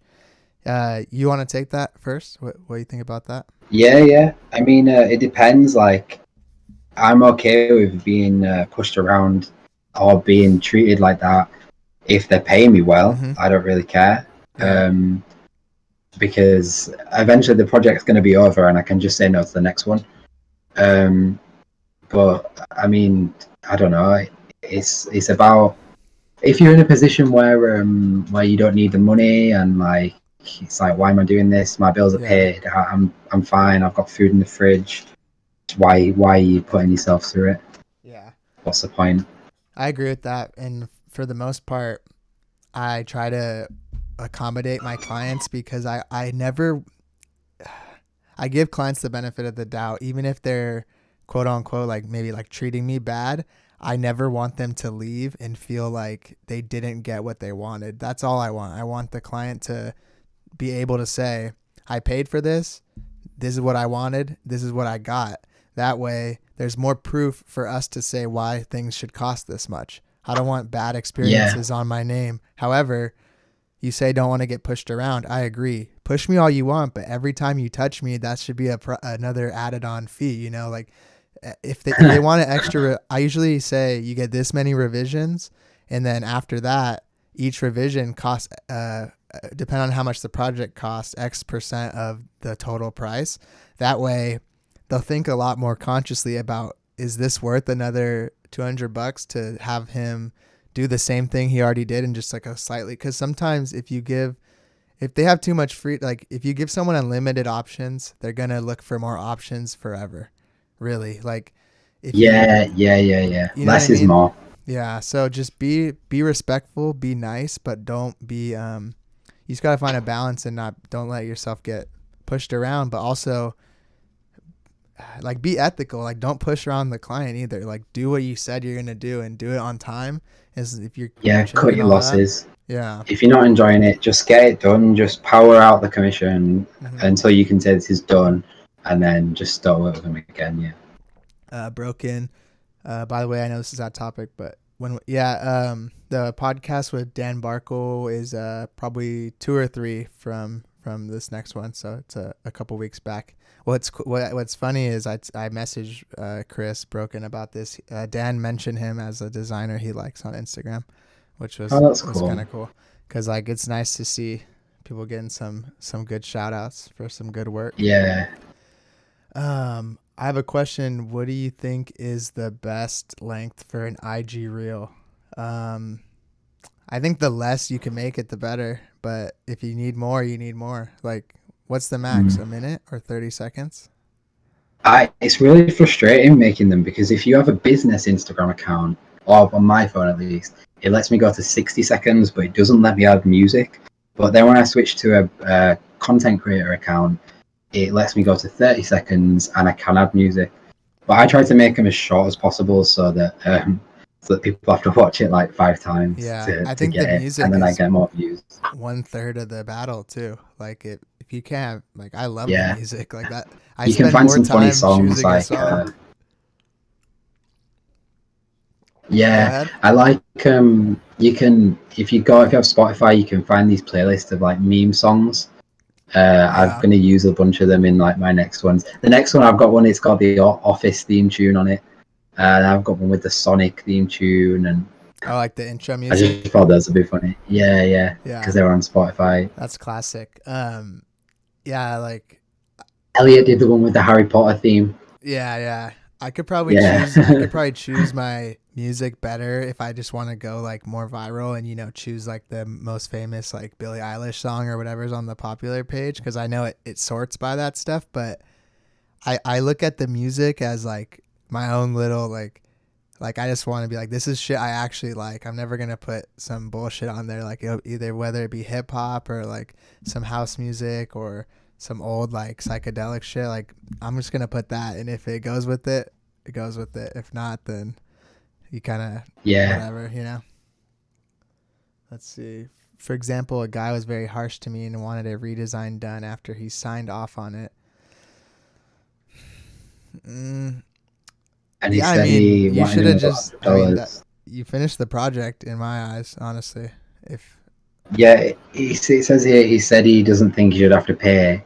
If he doesn't have to pay, you don't have to work. So yeah, just like you're never gonna ruin. I know you're saying like Jesse that everyone should kind of leave satisfied ideally, but like you're not gonna ruin your entire career. I've had plenty of people I've literally told to like fuck off, and I've said I'm never working for you again, never message me again. And like I'm still going. So, and it's only when they actually are like horrible, like just treat me like shit. So don't like, you're never gonna ruin your career just from one person. It's also like what we've been talking about pretty much this entire podcast is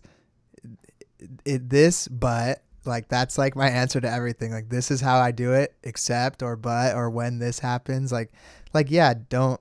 I agree with like I stand by everyone should leave happy, but if they're treating you like shit, that's like where you draw the line. Like don't sacrifice your well-being for a logo or a fucking album art. Like that shit doesn't. Some people are just like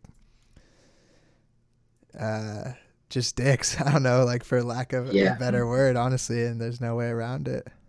Yeah, I know we've only got like 20 minutes left, so I won't go into it, but there's I think he was there was a guy who commissioned me once who was like telling me how broke he is and how he can't afford much, and he explained the project to me, and it kind of came through a friend, so I took a lot less than I'd usually take. And then at the end he was like, oh yeah, by the way, this is going on rugs, socks, shoes, fucking wall tapestries, and it's like, okay, you obviously have like a few thousand to spare.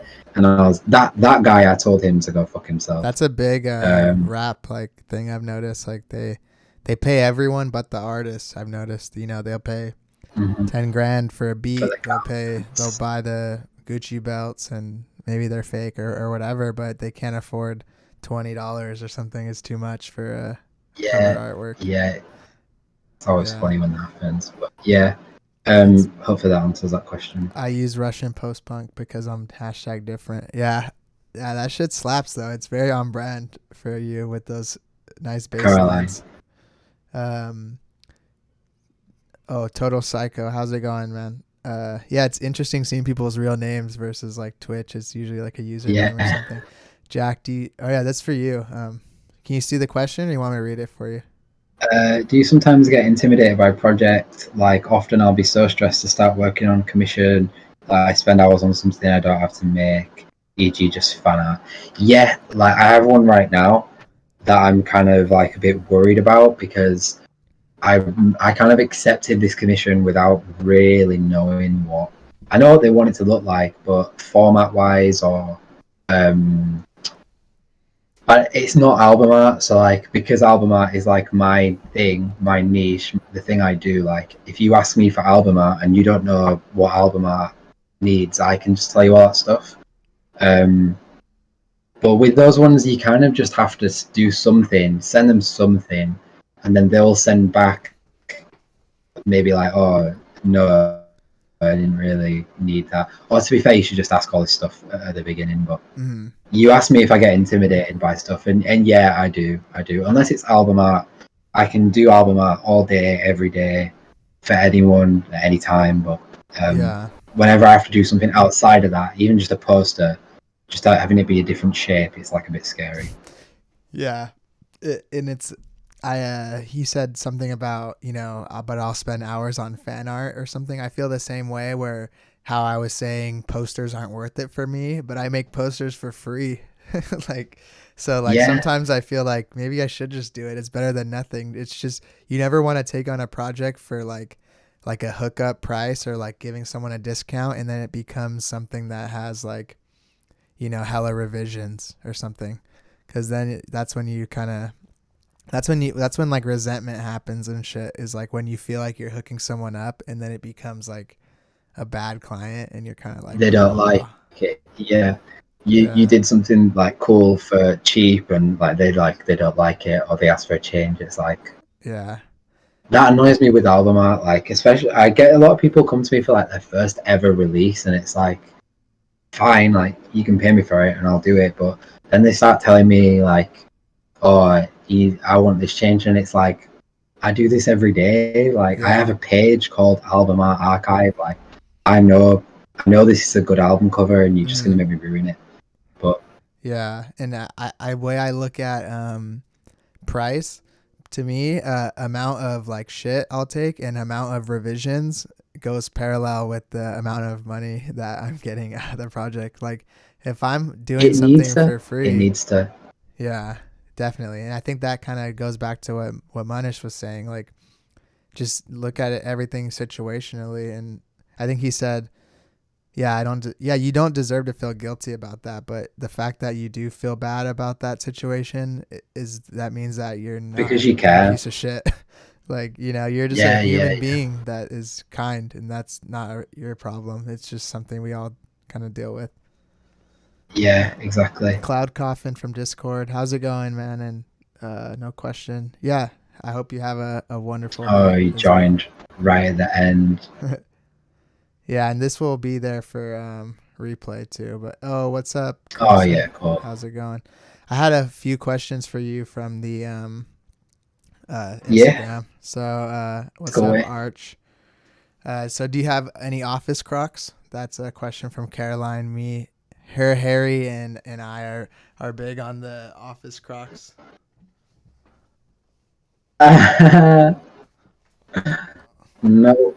No, I don't. But I might buy some now. I don't know.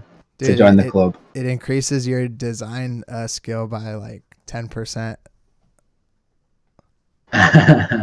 No, I don't. But I might buy some. No, I probably won't buy any. Yeah. It's all right. We can't all be office Crocs people. And then someone also submitted, we already got to it, but they asked do you really like beans? And it looks like you do like. We answered that earlier. Yeah, big bean fan from early. Yeah. Let's see, Crimson. What did I miss? You missed us talking about pricing stuff. Kind of about how most things in life are a little bit extreme, and it's like gotta find a balance in work and in life and a few other things. But you could feel free to do a replay and whatnot. Another question I got here for you is, how do you deal with imposter syndrome? I feel bad like saying this, but like I get it kind of. Sometimes I get imposter syndrome, but a lot of the time, like I kind of feel like I have to play along with this stereotype that everyone should have imposter syndrome. I'll get imposter syndrome at the start of every month for like a couple of days, because I have on my whiteboard there, I'll write how much I've earned that month. This month, I can see like my wage or like how much I've made. And I spent so long earning nothing, so like when I'm earning good money, like I don't have imposter syndrome at all, because it's like I know I'm doing well. And then at the start of the month, when I have to wipe it off and change it to just say like a small amount, I'm like, oh, I hope this month goes well. And then after a couple of days, like I'm finding it. But yeah, just like I know my work is good, so. Yeah, that right sort of imposter syndrome. Like I'm here. Obviously, I know not everyone can say this. This may be very useful, but like I'm here on your podcast. You're like in LA and like Hollywood. I'm from like a small, shitty, horrible town in Leeds. Like Yeah. I'm doing all right. Yeah. I'm doing better than like most people. There's people who like I grew up with who are like in jail. So Yeah. Nah, me too. I agree. Yeah. It says how do y'all, so let me see. I get it. I don't get it. I don't look at it usually like from like a money thing, because sometimes like I've never really had a problem with making enough from jobs. Like I usually do good there.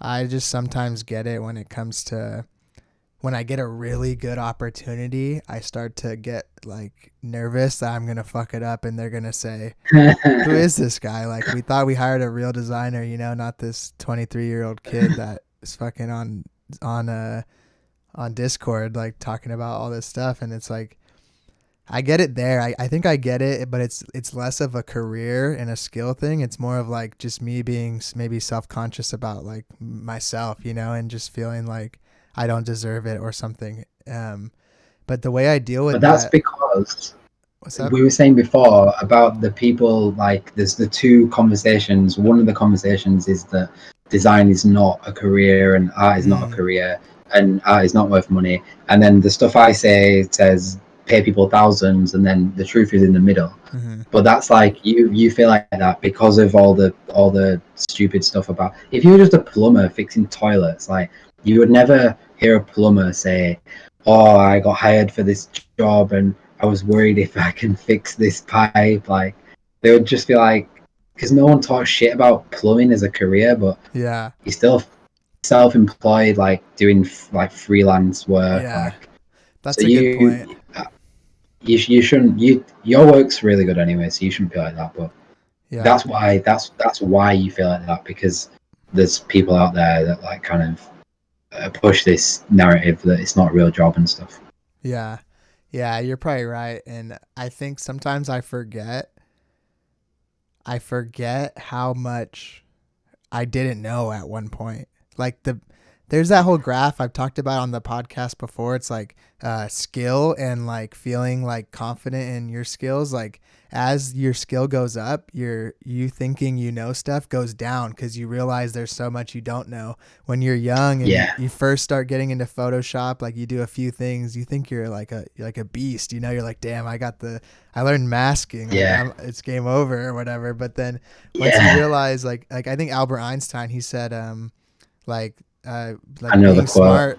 I don't know it exactly, but it's like you realize you don't know anything at all, right? Or something like that. Well, there was one where someone asked him, what's it like being the smartest person in the world? And he said, I don't know, ask Nikola Tesla. Yeah. So he was like, even though this guy is doing so well, I don't know, Einstein's like a bit extreme, but you can ask people who you think are like they know everything, but they know enough to know that they know nothing at all. Yep, really. that's what it is. Yeah.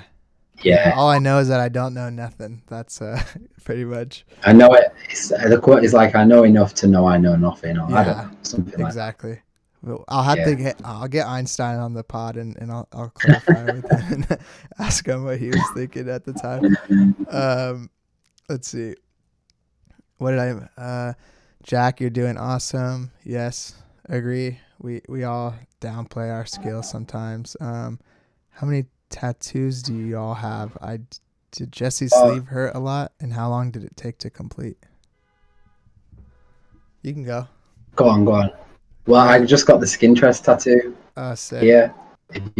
I don't know if it's like blurry, but there's this little snake head that I hide. You can go back years and find it like in the corner or I remember from somewhere the in the NFT. outlet. I got that tattoo. Coin. Yeah, that's why I did that. And then the guy who did this tattoo, I'm collaborating with him on some assets too, so you'll be able to get those for free at some point. Hell yeah. Yeah. I have like shitty tattoos all over my legs. Those are like my early ones. If you want to see something funny. Go on. Oh, Elmer's Glue logo on my fucking thigh. That's my friend gave it to me, and that was pretty tragic. This one I got. I'll have to watch that back because it literally cut out as soon as you stood up. This is my grandma. I got some other ones right here. And then this. I'm done modeling now. Yeah. It shit hurt. I got this one. This hurt, and it's a cover up. Because I like when I told you about like I was like off the rails while I was at uni. One of my friends got a Cubone tattoo on his leg, and he was like friends with the guy who did the tattoo. So I was like, "Oh, I want a tattoo now." But I put about 10 minutes of thought into it, and I got you know, I've always listened to Skrillex, and like I love his music. So he has the Owsler logo, if you know that. Yeah. Record label on his arm. So I was like, I'm just gonna get that. And then a couple of years later I realized like it's a really bad tattoo. So I got this snake, cover it up, and that hurt so much. Yeah.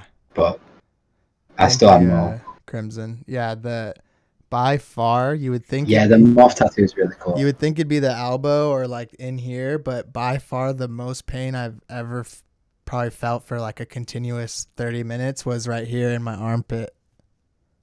Yeah, I bet. That shit ripped. It was all bruised after, and it really hurt like bad. Thank you, Georgie and Crimson. I didn't mask up until March this year. Yeah, I used to just delete things, cut it out permanently.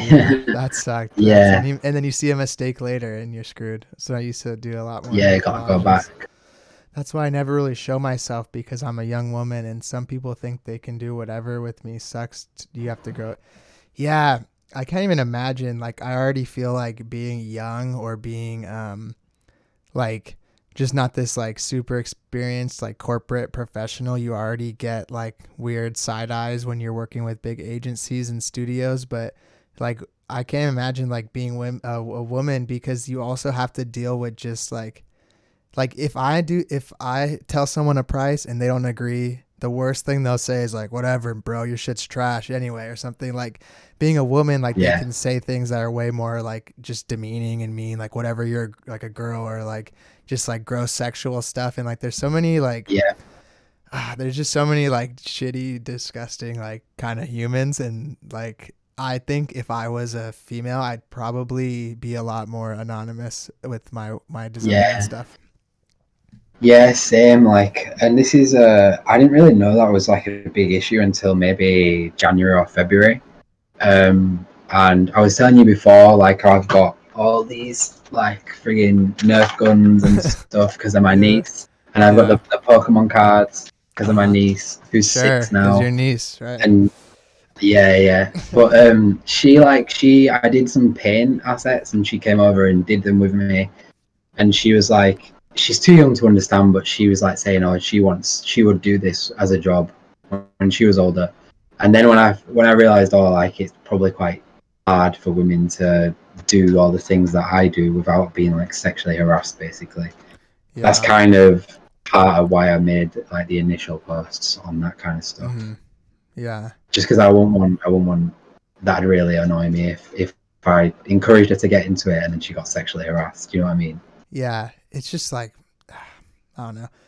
That stuff pisses me off, and like I don't like to speak on it too much because I sometimes feel like I don't know if I'm like supposed to or whatever, since I'm not like part of that community. But then I also think like, you know, you have like, think about your mom, if you have a good relationship with them, or your grandma or your sister or anyone in your family or your close friends that are women, and then think about saying that, or someone saying these fucked up things to them. How would that make you feel? Yeah. You know, like you'd probably fight them on the spot, you know, if someone said the kind of shit people say to like, I've seen screenshots to I have a lot of girl tattoo artist friends, and like, dude, yeah, like they get the worst shit, and it's just like, just because their guys are jealous of their skills or whatever it may be, it's sad.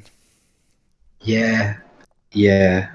I mean, you nailed it. Yeah, I know what you mean though with the like, it doesn't always feel like it's your thing, because like I gained followers from that post, the first one, and I was like, the next day, like I have to go back to posting about my website and assets, and like I don't want to be like, oh, follow me because I look how progressive I am. Also, please spend money on me. And I don't know, it's like, it's hard to because obviously we've got to make money, we've got to run a business. Like you have to take clients and stuff, but you don't want to be seen to just post about that kind of thing so you can continue to make more money and stuff. So it's definitely, you got to walk the middle ground.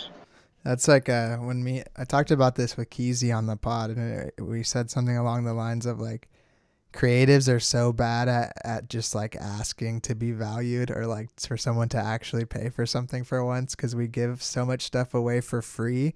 We're just in the corner like, hey, like maybe like, you know, I have this Patreon, or like, can you send a donation, or like I have this super chat, or like whatever it may be, or like I follow me or subscribe on Twitch. And like we think sometimes, or at least I do, that everyone's looking at you like, damn, this guy's always asking for money.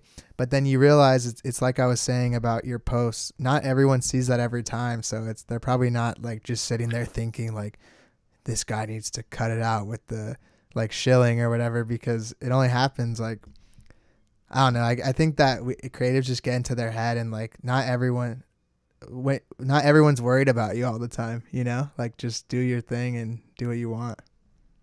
Yeah, I know what you mean. Yeah, you have to do so much stuff for free to get here, and then it's like you've got to train yourself to be like, okay, yeah, it's like it's time to realize, like, yeah, I remember being nervous. I used to be nervous to even ask for like £30 for an album cover.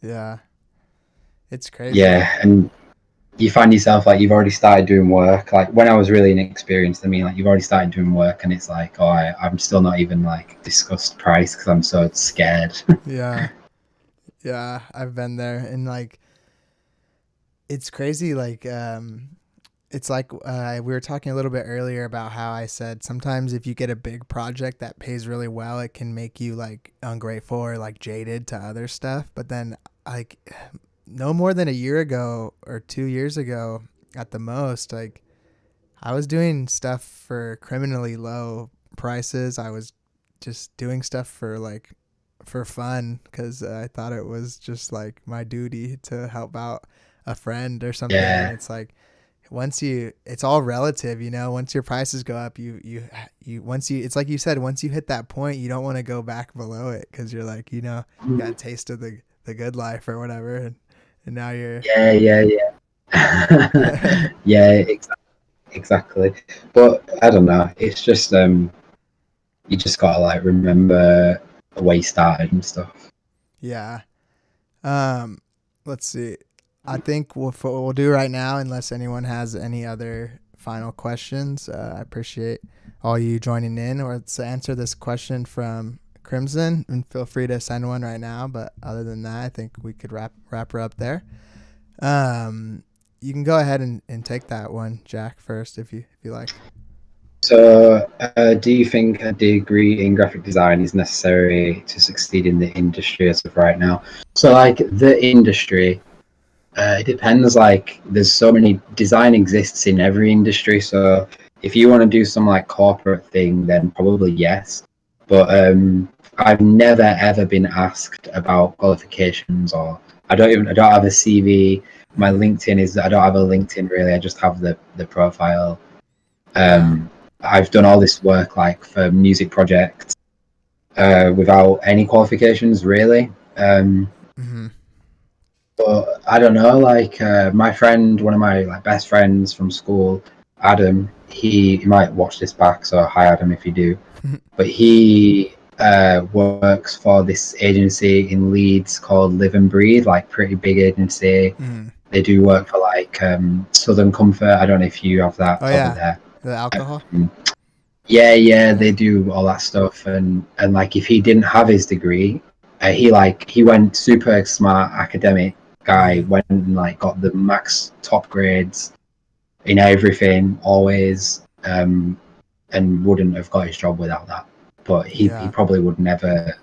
The stuff he's learned would never apply to my job, even though we're both technically graphic designers. So you can just make your own path if you're willing to work hard, I think.